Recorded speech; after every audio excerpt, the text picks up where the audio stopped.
내 주의 보혈은 정하고 정하다. 내 죄를 정케 하신 주 날 호라 하신다.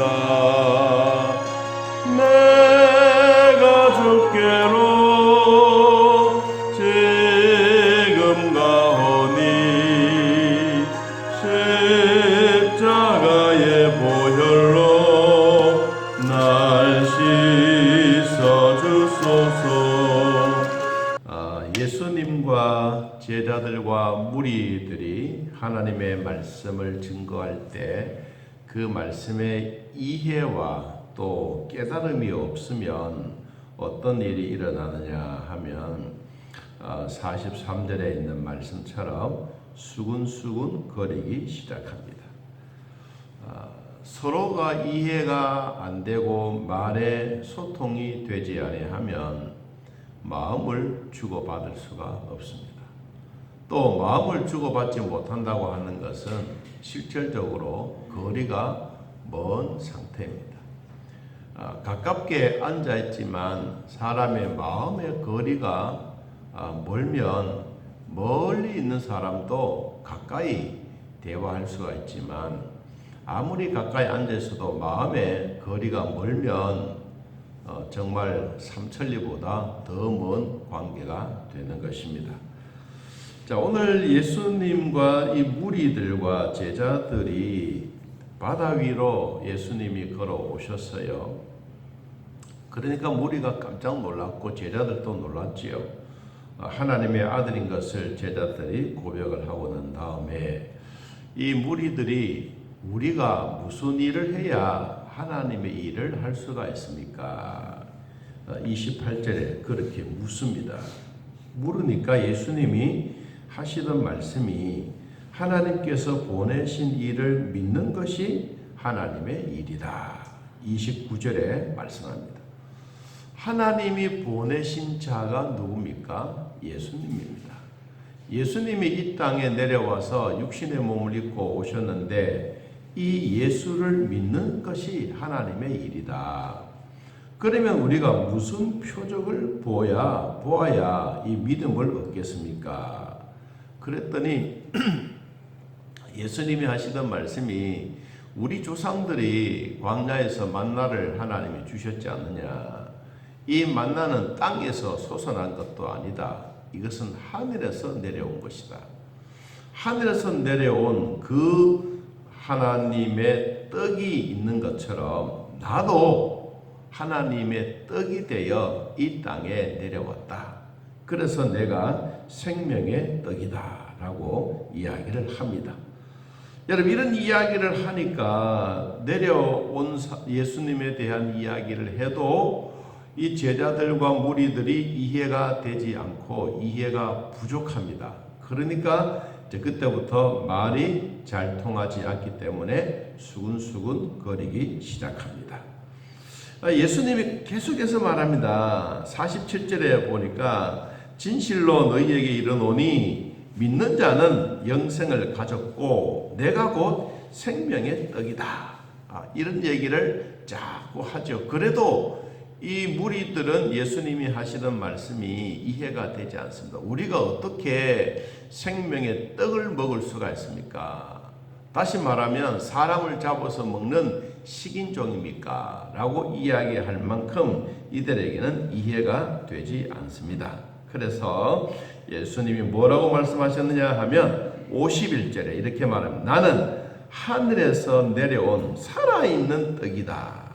사람이 이 떡을 먹으면 영생하리라. 내가 줄 떡은 곧 세상의 생명을 위한 내 살이다.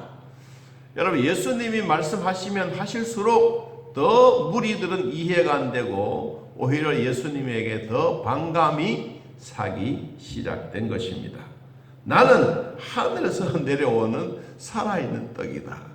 와, 여러분, 이해가 되지 않습니다. 그러니까 무리들이 수군수군 거리기도 하고 결국은 이들이 서로 다투어서 말과 말이 통하지 않기 때문에 결국은 떠나가게 됩니다. 자, 오늘은 거기에 대한 얘기를 좀 더 깊이 있게 예수님이 말씀하십니다. 자, 53절에 봅니다. 내가 진실로 너희에게 이르노니 인자의 살을 먹지 아니하고 인자의 피를 마시지 아니하면 너희 속에 생명이 없느니라. 야, 앞에서는 자신이 생명의 떡이라고 이야기하더니만은 오늘 지금 또 뭐라고 말하느니까 인자의 피를 마시지 아니하면 너희 속에 생명이 없다. 야, 갈수록 더 애매하고 갈수록 더 식인종 같은 이런 얘기를 하니까 여러분 이 무리들이 이해가 되겠습니까? 그 다음 또 보십시오. 54절에 내 살을 먹고 내 피를 마시는 자는 영생을 가졌고 마지막 날에 내가 그를 다시 살리리라. 와, 이 가면 갈수록 더 어려운 말을 이야기를 하고 있습니다. 자, 우리는 지금 이해가 됩니다. 이해가 되고 깨닫게 되어지고 예수님이 왜 이 말씀을 하시는지 오늘날 우리가 성찬 예식을 거행할 때 떡을 먹고 피를 마시는 이 구원의 기쁨을 얻는 이 간단한 진리지만 이들에게는 아직도 그런 생활에 대한 부분들이 이해가 되지 않지 않습니까? 그러니까 이들에게는 서로 수군거리고 서로 떠나가고 서로 싸우고 서로 다투는 일이 생기게 되는 것입니다. 자, 우리가 떡을 먹고 그리고 피를 마시면 내 몸속에 들어와서 이것이 모두가 동화가 됩니다. 그리고 무엇이 일어납니까? 에너지가 일어납니다. 에너지가 일어나면서 내 몸에 힘이 생겨지는 겁니다. 예수님이 오늘 우리들에게 주셨던 이 말씀 살과 피 이것을 계속해서 강조합니다. 55절에도 그랬지 않습니까? 내 살은 참된 양식이요 내 피는 참된 음료로다. 여러분 살과 피를 먹어야 된다. 그래서 이 불신자들도 오늘날 교회를 향해서 우리는 모두가 예수의 피를 나누는 형제다라고 이야기하면 사람들이 우리를 보고 이상하게 생각합니다. 여러분 교리를 알고 말씀을 알면 절대로 이상한 것이 아닌데 이것을 이해가 부족하면 그러한 일이 일어나게 되는 것입니다.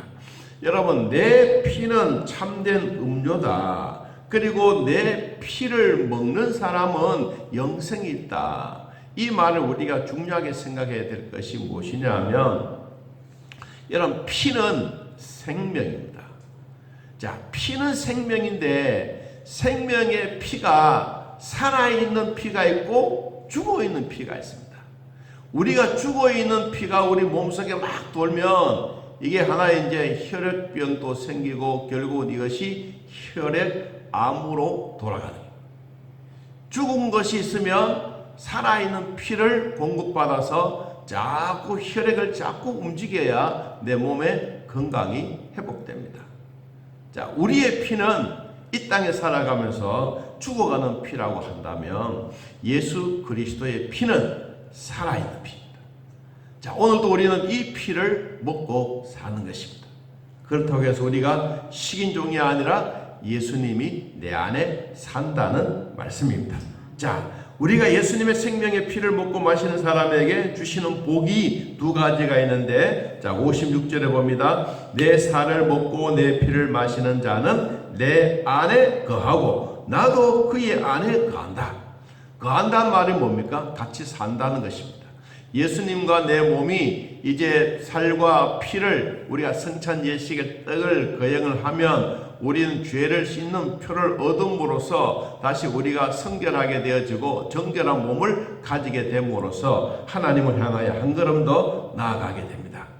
이것이 바로 내 피를 마시는 사람은 내 안에 거한다. 내 안에.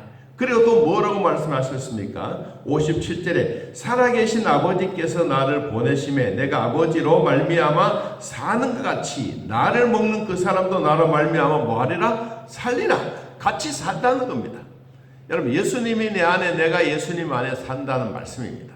우리가 가만히 생각해 보면 이것이 그냥 하나의 교리가 아니고 실제적인 우리의 생활입니다.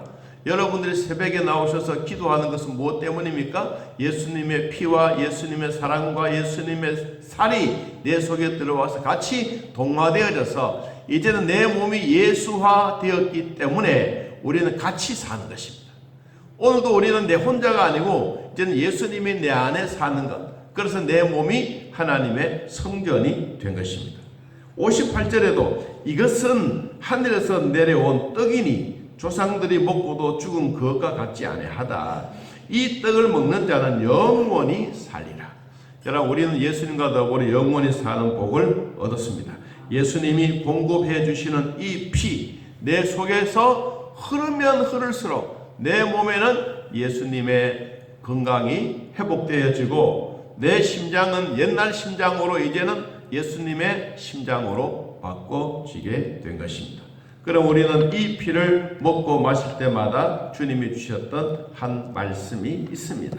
여러분, 히브리서 9장에 있는 말씀인데 히브리서 9장 22절에 있는 말씀을 제가 찾아서 읽겠습니다. 율법을 따라 거의 모든 물건이 피로서 정결하게 되나니 피 흘림이 없은즉 사함이 없느니라. 예수님의 피로 말미암아 우리의 죄를 깨끗하게 씻어서 우리를 정결하게 해 주셨다고 말씀하고 있습니다. 말씀을 정리하면 우리는 성찬 예식을 거행할 때 떡과 포도즙을 먹고 마십니다. 우리는 떡을 먹을 때마다 예수님의 살을 먹는다. 즙을 마실 때마다 우리는 예수님의 피를 마신다. 이런 얘기하면 살인자가 아니라 우리 몸속에 이것이 들어와서 하나의 동화가 되어지고 에너지가 발휘되어지고 우리의 믿음이 더욱 굳건하게 살아가게 되는 것입니다. 그래서 내 속에는 예수님의 생명의 피가 흐르고 또 우리는 예수님의 생명처럼 살아서 움직이게 되는 것입니다. 생명의 떡만 먹는 것이 아니라 우리는 생명의 피를 먹고 마시면서 예수님이 내 안에 거하고 나도 예수님 안에 거하면서 영원히 하나님과 함께 산다고 말씀하셨습니다.